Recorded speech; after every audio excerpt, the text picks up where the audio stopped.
使受涼感衣無法主動製冷，只能被動作為導熱介質，最後終究會與外界達到熱平衡。消費者報道雜誌發行人黃玉生於今日記者會上表示，若在溫度高於體溫的地方穿涼感衣，外界的熱會傳到身體上，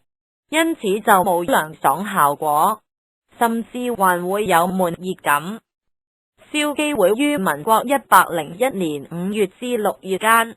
至台北市及新北市的量販店、超市、服飾店及網路等通路購買5件女性衣物、5件男性衣物，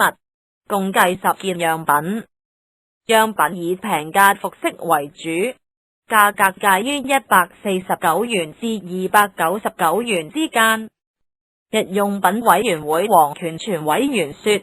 涼感衣2個禮拜可賣出20萬件，有極大商機。但目前國家標準中並沒有對涼感衣物訂定相關規定。目前以瞬間最大熱流通過量 Qmax 作為規範標準，值越大表示瞬間涼感越明顯。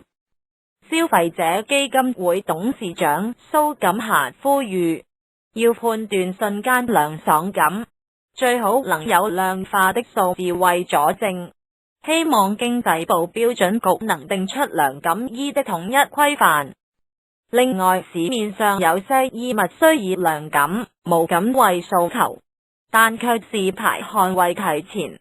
製造乾爽效果，吸濕排汗衣的蘊稱，與添加礦石利用導熱以達涼感效果是有差別的。消費者在購買時要分辨清楚。